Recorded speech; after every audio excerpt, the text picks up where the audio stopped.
Can you purchase an inexpensive set of well-made, comfortable to use stainless steel cookware that will last you a lifetime? Today I'm going to put these two sets to the test. Both are from a newcomer to the cookware block. Let's see if they can be a good replacement to the Costco set I reviewed a while back, which is now discontinued. So many of you wanted me to review the current sets sold at Costco to see how they compare to this Kirkland set now that was discontinued. Then a few months ago, Legend Cookware reached out to me and they asked me if I would be willing to take a look at their stainless steel 5-ply copper core set. I never heard of the company.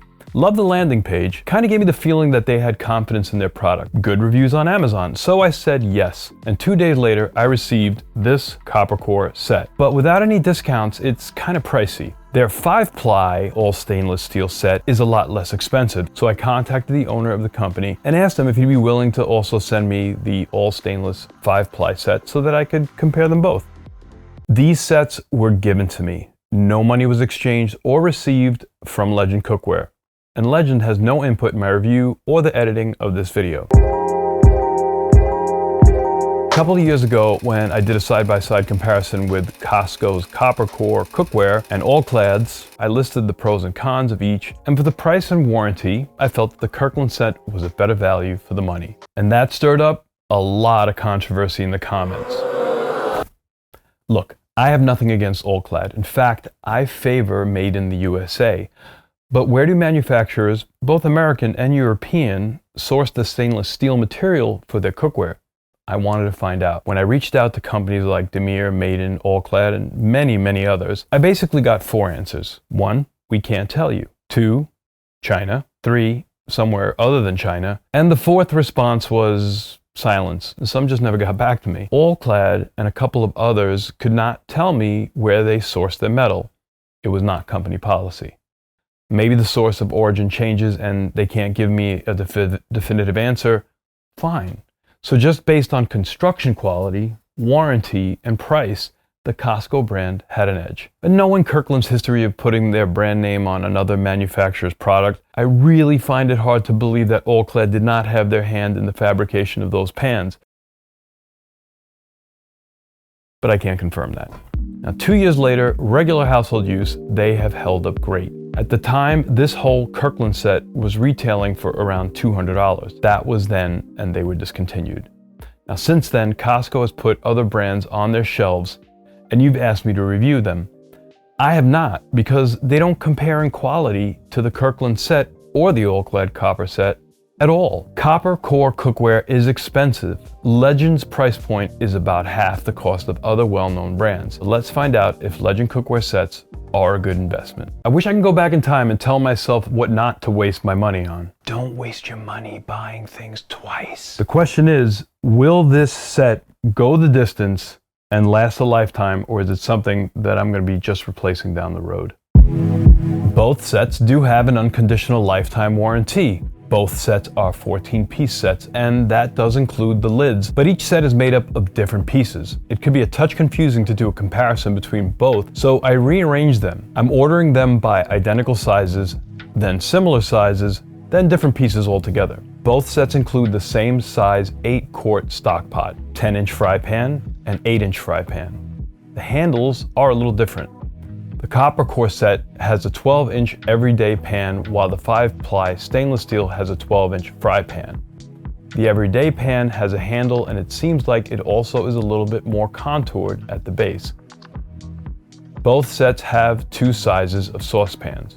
The 1.4 quart saucepan in the copper core set and the 1.5 quart saucepan in the 5-ply stainless are nearly identical in size and are the smaller saucepans. The copper core has a 2.3 quart saucepan. The 5-ply, a 3-quart saucepan. Those are the larger ones. The copper core has a smaller 3.5 quart saute pan, while 5-ply stainless steel has a 5-quart saute pan. The copper core has what they call a 3.4 quart casserole pan, and the 5-ply has what they call a 5-quart Dutch oven. The copper core set has 6 different sized lids included, but the 5-ply stainless steel has 5 lids, and an added component is a steamer basket. The 2 sets cover a universal spectrum of cookware for home cooks that would pretty much cover 95 to 100% of the average home kitchen's needs.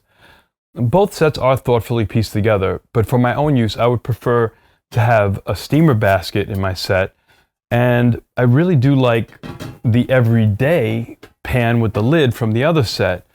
So the ideal set for me would be to eliminate the 12-inch fry pan from the 5-ply stainless steel set and replace it with the 12-inch everyday pan with the lid. That would make it 15 pieces instead of 14.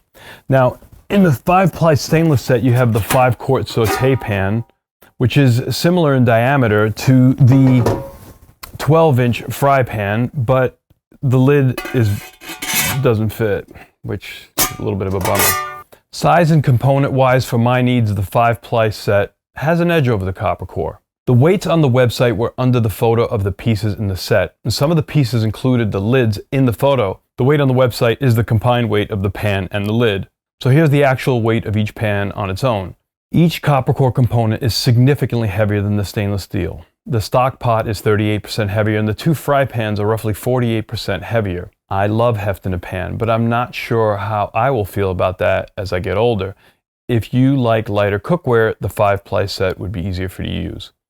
My personal preference is a heavier set, so I prefer the copper core, but that could change if the stainless steel 5-ply set can perform as well as the copper core in the next few tests. I wanted to see how the handle felt when moving their 5-quart saute pan filled with water. I like the contour of the 5-ply handles and they were comfortable, but when filled with water they were heavy, and because of that contour the pan was hard to hold. The flat handle in the copper core set was more stable. I boiled water in the larger saucepans of each set.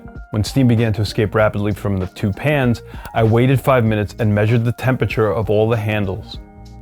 The temperature on the handles really never went above 90 degrees Fahrenheit, so they were very, very safe. Now, if you're going to be cooking hotter foods and bringing the pans up to 400 degrees for extended periods of time, yes, you might risk the handles getting too hot. Clearly, it's always best to try to pick up a handle or the lid with some kind of protective device so you don't burn yourself. How does water pour out of the pan? The Demir pan I reviewed had a nice design. The lip behaved more like a spout. It seems like this is not a problem as well with these pans. They pour out very, very nicely. They don't drip down the bottom of the pan when you're trying to pour out fat or liquid from the pan, so that's a good thing. Both the Legend sets have rivets that protrude on the inside of the pan. For me, that's not a deal breaker, but some people feel that it makes it harder to keep the cookware clean. The Demir pan I reviewed a while ago welded their handles to the pan, leaving a clean interior. But Demir is in a class of cookware by itself and far more expensive than Legend. I love Demir, and a link to the review will pop up in the end of this video. Of course, you should thoroughly wash your cookware before you use it. Here's a little trick I came up with. It's kind of like a semi-seasoning of stainless steel. So when you season stainless, it turns quite yellow. A while ago, I thought I would try to season my pans by not taking them to high temperatures. I lightly oil new stainless steel pans with avocado oil or any relatively neutral tasting oil on the inside of the pan only. I put my new pans in the oven, but at around 225 to 250 degrees Fahrenheit or 107 degrees Celsius. I leave them in the oven for 2 hours. Then I turn the oven off and let them cool in the oven to room temperature. Usually the next morning, I wash them clean. This process works for me. It's like a mild break-in for the pan, and it makes the pan behave a little more like a nonstick without affecting it cosmetically. Let's talk a little bit about stainless steel types. Legend uses 304 stainless, which is also known as 1810 in the industry. What that means is that it is stainless steel made up of 18% chromium and 10% nickel. There's another type of stainless, and it's known as 316 stainless. It is made with an additional 2 to 7% level of molybdenum, which is designed to resist corrosion like exposure to harsh chemicals or like in a marine environment. If you have a sensitivity to nickel or are concerned about nickel leaching from the pan, 316 has higher levels of nickel in it. The number at the bottom of the pan, if it's there, usually will tell you the percentage of chromium nickel that is in the stainless. Then there's 400 stainless, which contains no nickel at all, but it will rust over time. Both sets from Legend have an outer layer of 430 stainless, and this allows the pans to be magnetic so that they can work on an induction stove. The pans are safe on all cooking surfaces and are also oven safe to 450 degrees Fahrenheit or 232 degrees Celsius. The Costco pans were only safe to 365 degrees Fahrenheit. None of these pans is meant to be used under a broiler. Neither is De Meyer, which only claims to be oven safe to 500 degrees Fahrenheit or 260 degrees Celsius. Now, assuming you don't stick the pan up against the broiler element in a home oven, I don't think the pans will warp or become damaged mechanically, but it's likely that they could stain permanently. A reason to spend more for copper core is because properly engineered copper core cookware is meant to distribute heat more evenly. The pans in both sets are full clad.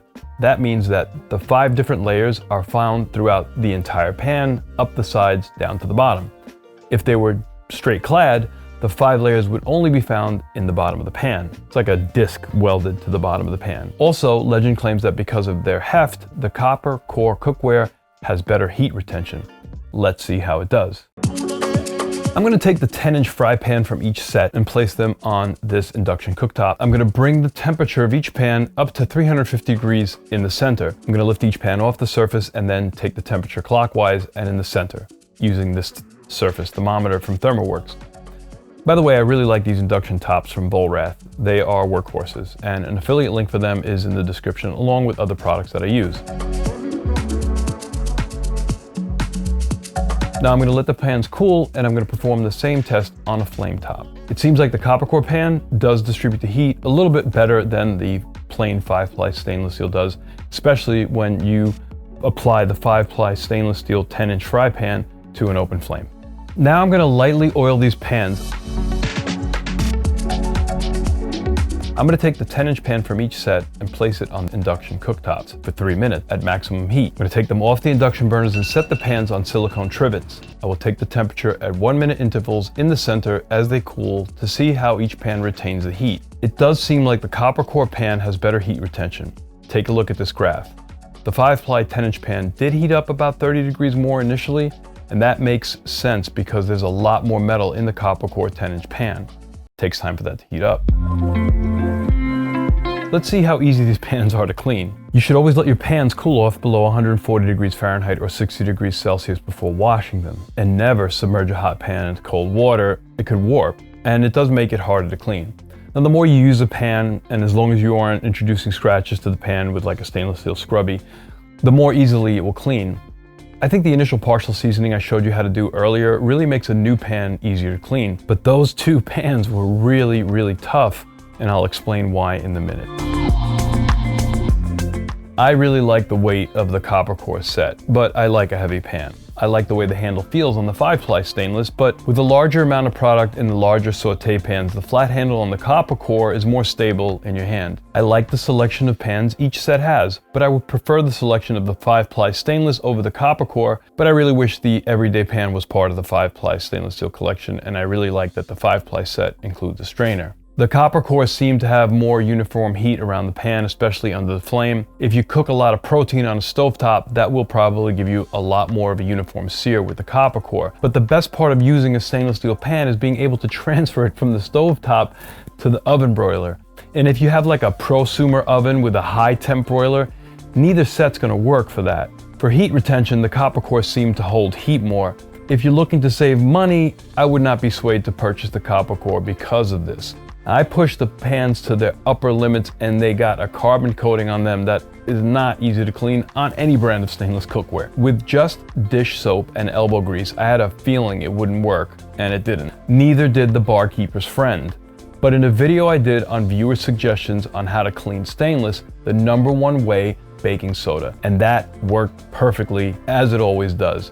A link to that video will pop up at the end of this video. So far, the easiest to clean stainless pan I have ever come across is De Meyer. Both these sets clean like most quality stainless steel pans, but not more easily. I believe either cookware set will last a really long time. Now, Legend Cookware has been in business since 2018. How they perform and how the company honors their warranty, only time's gonna tell. Legend is a company that is based in New York in the United States, and their cookware is manufactured in China. People tend to respond more negatively towards those products in the comments. It's also true that if either of these sets were to be made in, say, the United States or Germany, they would also cost 3 times as much. But I'm not sure if the physical construction quality would be any better. These sets are well made. If you have the money and like a heavy set of cookware, go with the copper core. It's $799 on Amazon. If weight or money is an issue or you don't care about heft, the 5-ply stainless is a really good set as well. It's $499 on Amazon. So if this review was helpful and you decide to purchase the Legend brand by clicking on the affiliate links in the description below, you'll be helping me out. And here's my tip of the day. When it comes to purchasing something that is designed to be a part of your life for more than, let's say, 15 or 20 years, buy the best you can afford. You're going to be living with a cookware set like this for decades. Time-tested companies like Demir and so many others can be compared to different classes of vehicles. I just like the way my Honda drives better than my Toyota. But I also really like my dad's Lexus a lot. It costs more than double my Honda. And like cars, the brand of cookware you own should not only be durable, but it should also help to enhance your cooking experience. I hope this video was helpful. Here are some other great product comparisons and reviews. Cheers.